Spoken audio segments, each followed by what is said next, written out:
ሰላም ጤና ይስጥልን ውድ የቻናላችን ተከታታዮች የፕሮግራማችን ቤተሰቦች ይህ አብዲ ራዋ ቲዩብ ነው። ፕሮግራማችንን ላይክ በማድረግ እንድጀምሩ ላይክ ስታደርጉ የዚህ ፕሮግራም ተደማጭነት ተደራሽነት ከፍ ስለሚያደርግ ላይካችሁ ይጠቅመናል።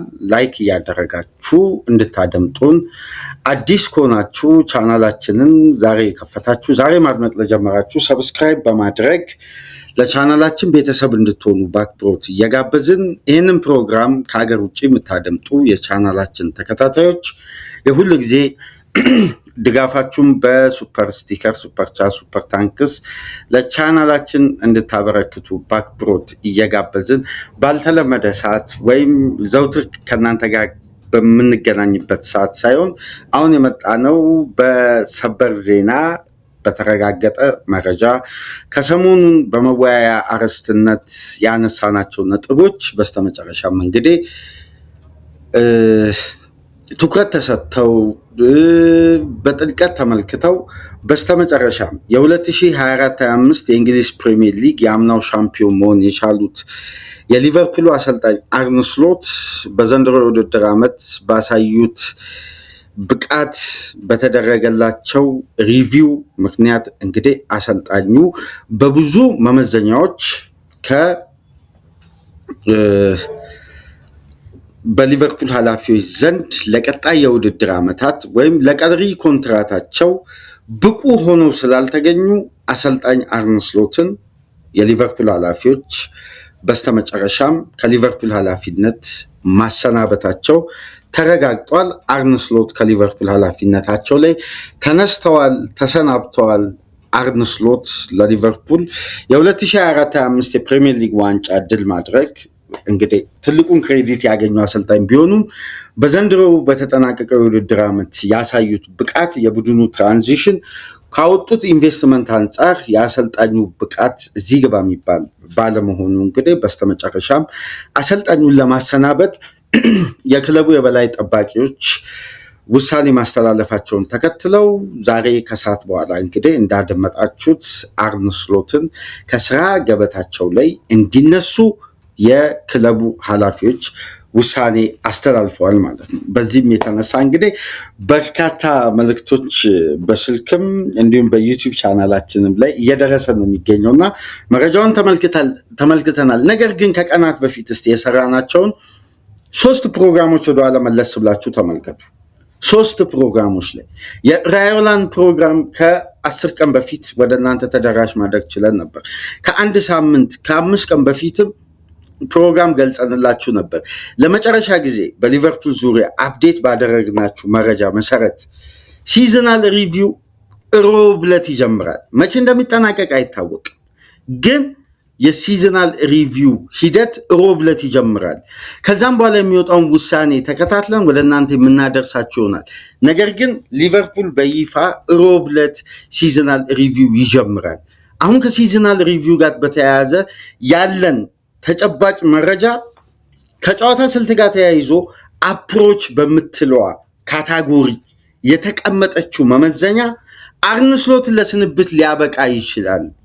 ቀደም ብዬ መረጃ ሰጥቻችሁ ነበር ካስታውሳችሁ። ልክ እንደ ሳውንድ ኢኮ ምሳሌ ወስጄ ወደ እናንተ አድርሼላችሁ ነበር።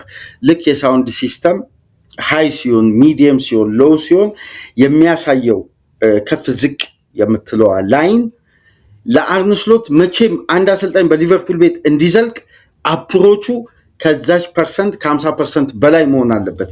አሁን የአርነ ስሎት አልጎሪዝሙ ላይ በተደረገው ሙሉ አጠቃላይ ሪቪው አፕሮቻቸው ከ50% በታች ነው። ስለዚህ ይሄ ጉዳይ የሊቨርፑል ኃላፊዎችን እንዲሁ ሸፋፍኖና ደባብቀው አያልፉ። ያቺ ቦክስ ላይ የምትታየው ምልክት አላርም ካበራች አርነ ስሎት ይሰናበታሉ።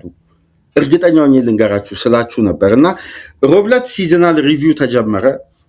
እስከ አርብ ከሰዓት ድረስ ሁሉም ጉዳይ ተጠና፣ ሁሉም ጉዳይ ታየ። አሰልጣኙ በሊቨርፑል ኃላፊነት መቀጠል እንደሌለባቸው በቀጥታ ውሳኔ ላይ እንዲደርሱ። ግን ጉዳዩ የተጀመረው ዛሬ አይደለም።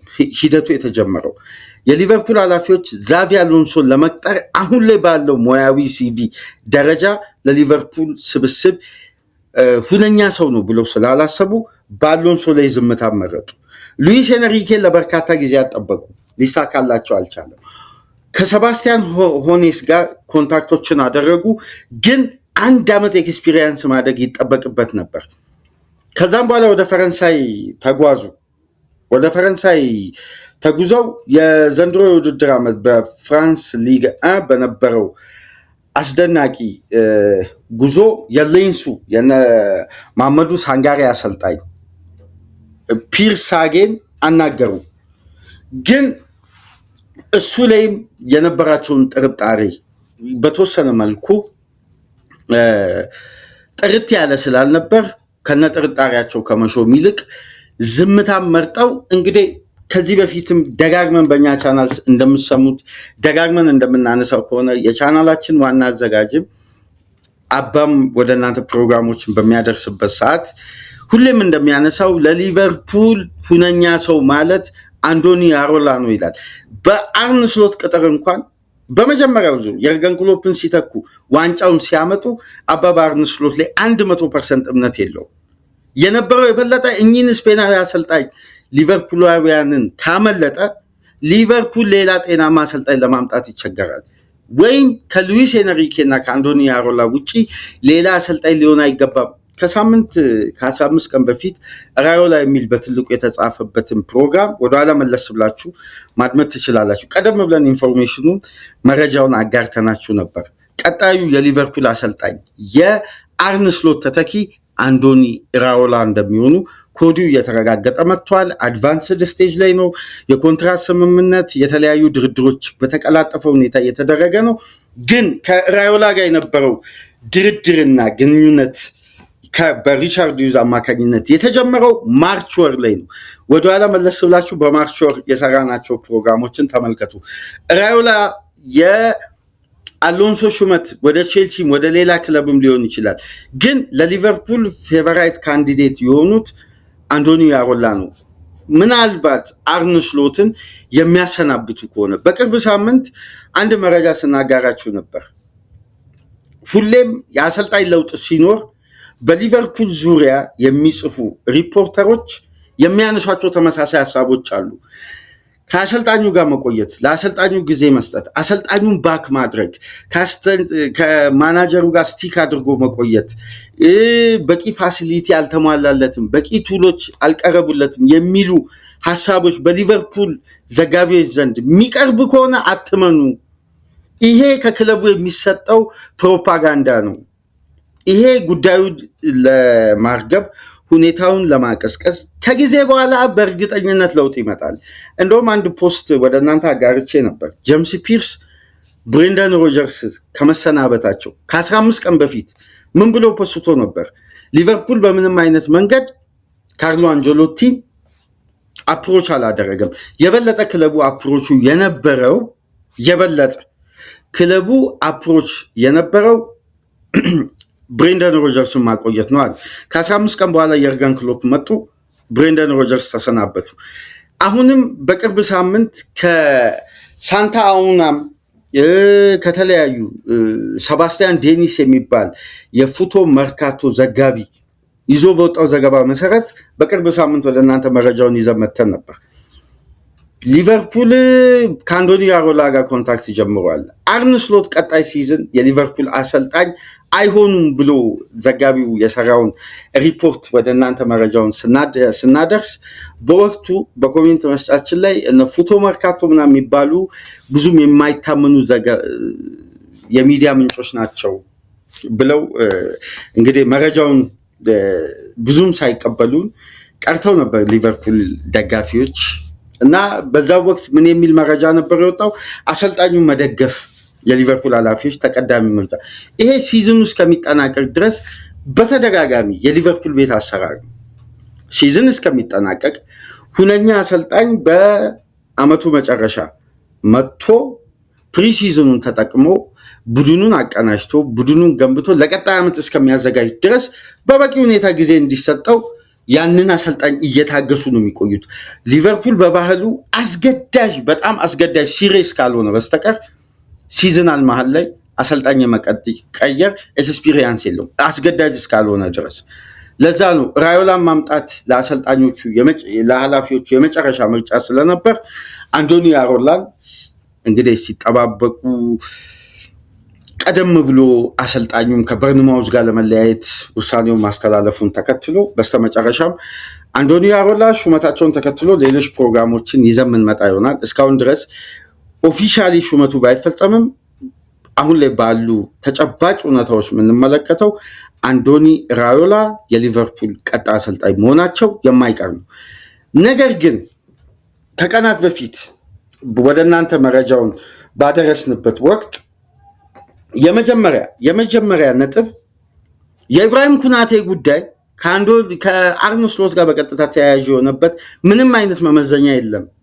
ስምምነቱና የተጫዋቹ ብቃት መክፈል ያለባቸውን ትክክለኛ የክፍያ ስርዓትን ሊቨርፑሎች በፋይናንስ ስርዓት ከብቃቱ ጋር ተመጣጣኝ የሆኑ ጉዳዮችን አቅርበው ከዛ በላይ ነው የኢብራሂም ኩናቴ ተወካዮች የጠየቁት፣ በተለይ በቦነስ ክፍያ ላይ። ያንን ደግሞ የሊቨርፑል ኃላፊዎች በብዙ መመዘኛ ተቀባይነት አላገኝም እና ከተጫዋቹ ጋር ለመለያየት በነፃ ወስነዋል እንጂ የአርነ ስሎት ፍላጎት አይደለም።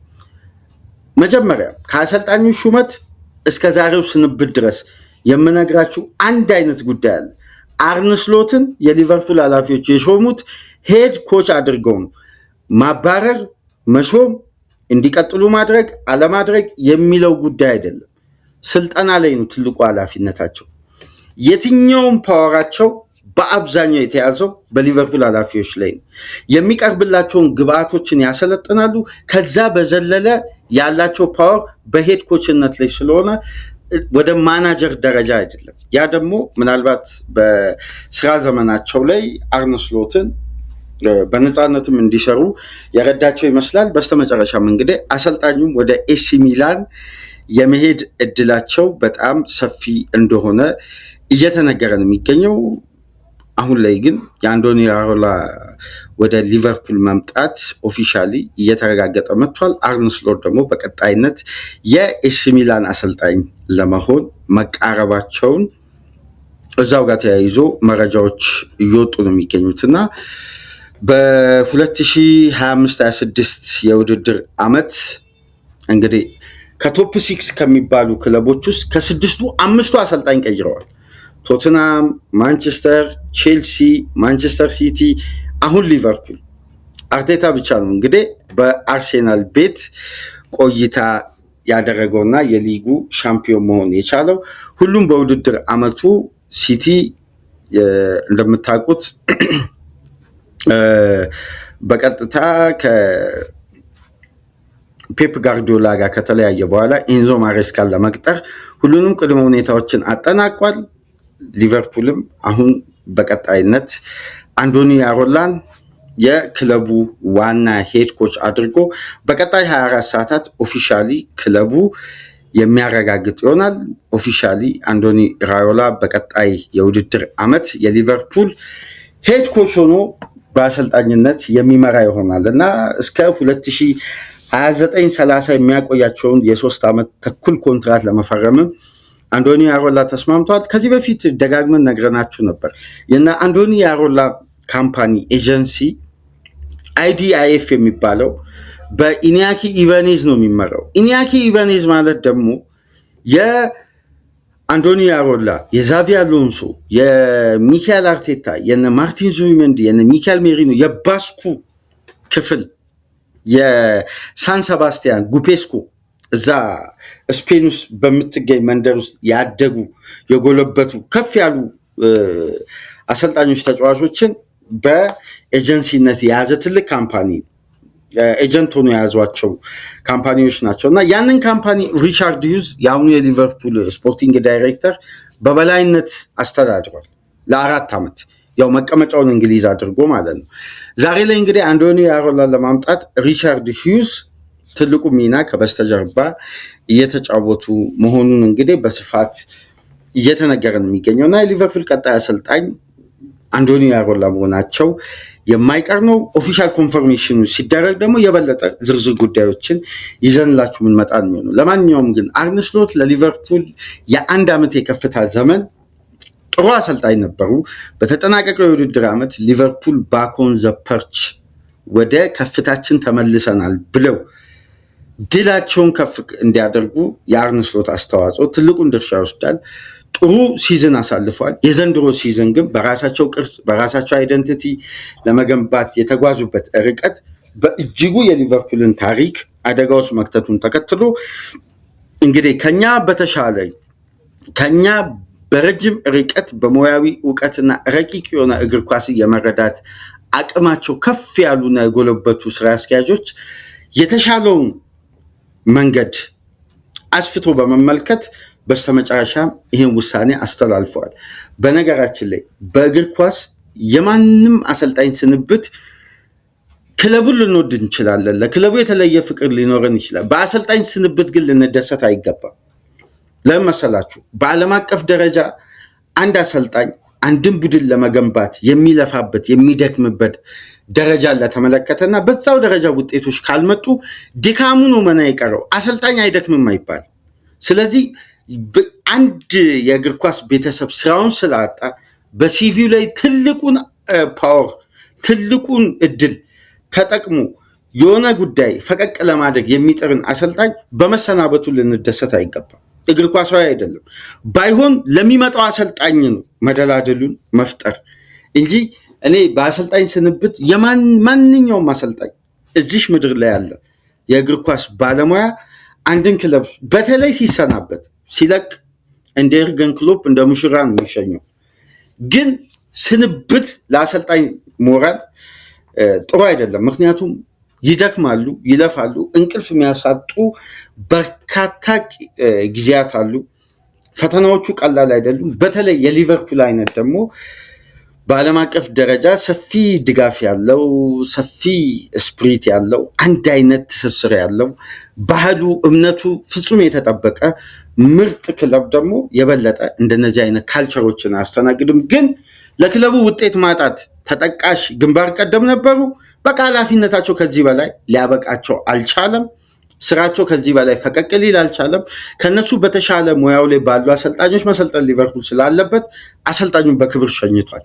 ያውም በሊቨርፑል ታሪክ ውስጥ በጣም በጣም ደካማ ያልተመዘገቡ ሪከርዶች በዘንድሮ ሲዝን ተመዝግበው እነዚህ ጉዳዮችን ሁሉ ታግሰው እንግዲህ አሰልጣኙ የአንድ ዓመት ኮንትራት ኮምፐንሴሽናቸው 4.6 ሚሊዮን ዩሮ ተከፍሏቸው እንግዲህ በስተመጨረሻም ከስራ ገበታቸው ላይ መነሳታቸው ኦፊሻሊ ክለቡን በስቴትመንት ባወጣው መግለጫ ተረጋግጧል። አሰልጣኝ አርነ ስሎት ለሊቨርፑል የአንድ ዓመት የከፍታ ዘመን ጥሩ አሰልጣኝ ነበሩ። በቀጣዩ ዓመት ለሊቨርፑል ውድቀት ደግሞ መነሻ ስለነበሩ አሰልጣኙን በስተመጨረሻ ለ4 ቀናት በፈጀ ጠለቅ ያለ ሪቪው ሮብ የተጀመረውን ነግሬያችሁ ነበር። ምናልባት በዓለም አቀፍ ደረጃ በምታደምጧቸው በየትኛውም ቻናል ሮብ ዕለት ሪቪው እንደሚጀምር ማንም ገልጾላችሁ አያውቅም። ይህም በእርግጠኝነት ልንገራችሁ። ሪቪው ሮብ ከሰዓት እንደሚጀምር ከነሰዓቱ ጭምር ጠቁሚያችሁ ነበር። ሪቪው እንግዲህ ውጤቱ ያሳየው ከስሎት ጋር መቀጠል የበለጠ ኪሳራ ነው፣ አፕሮቻቸው ትክክል አይደለም የሚል ምልክት አልጎሪዝሙ ላይ ተሰጠ። በደንብ ደግሞ አንድ ጉዳይ እዚህ ጋር ትኩረት መስጠት ያለብን የአርነ ስሎትን ስንብት የበለጠ እንዲቀላጠፍና ፈጣን ምላሽ እንዲሰጥ ትልቁ ውሳኔ ያስተላለፈው ማይክል ኤድዋርድ ነው። ትናንትና በወጡ ዘገባዎች ላይ ዛሬ ንጋት ላይ ወደ እናንተ ባደረስ ነው የኒኮላስ ሾልተርበርግ የዝውውር ሂደት የኢብራሂም ኩናቴ ተተኪ ለማድረግ በታሰበው ስትራቴጂ ላይ አንድ ጉዳይ አንስቼላችሁ ነበር። በደንብ ያንን ፕሮግራም ከተመለከታችሁ የሊቨርፑል ኃላፊዎች በሚወስኗቸው ማንኛውም ውሳኔ 100% ጥርጣሬ የለኝም ይሳሳታሉ ብዬም አላስብም። በእነሱ ውሳኔ 100% ሁሌም እነሱ የሚያዩበት መመዘኛ የሚያስደንቅ የሚያስገርም ነው እና የእነሱ ውሳኔ በየትኛው መመዘኛ የሚያስተላልፉት ጉዳይ 100% ተቀባይነት አለው ብዬ ስነግራችሁ ነበር በዛ ፕሮግራም ላይ እና በስተመጨረሻ የተጠበቀው ውሳኔ ጊዜው ደርሶ የአሰልጣኙን ስንብት አፋጥኗል። በቀጣይ 24 ሰዓት ውስጥ በቀጣይ 6-7 ሰዓት ውስጥ የአንዶኒ ኢራዮላ ሹመት ኦፊሻሊ የሚረጋገጥ ከሆነ ያው ኦልሞስት እየተጠናቀቀ ነው። በነገራችን ላይ በብዙ መመዘኛዎች እንደውም ይህንን ፕሮግራም እያሰናዳው መረጃዎችን ስመለከት ዴቪድ ኦርኒስተን ምን ይላል መሰላችሁ? በኦፊሻል የአትሌቲክስ ፔጁ ላይ ከኢራዮላ ጋር የተደረገው ድርድር ከማርች አንስቶ በመሆኑ የአሰልጣኙ ኦፊሻል መልቀቅ ለቦርንማውዝ ኃላፊዎች ከተረጋገጠበት ጊዜ አንስቶ በ4-5 ሚቲንግ በብላክፑል ከሪቻርድ ሂውዝ ጋር ፊት ለፊት ተገናኝተው የመነጋገር አጋጣሚ ነበር።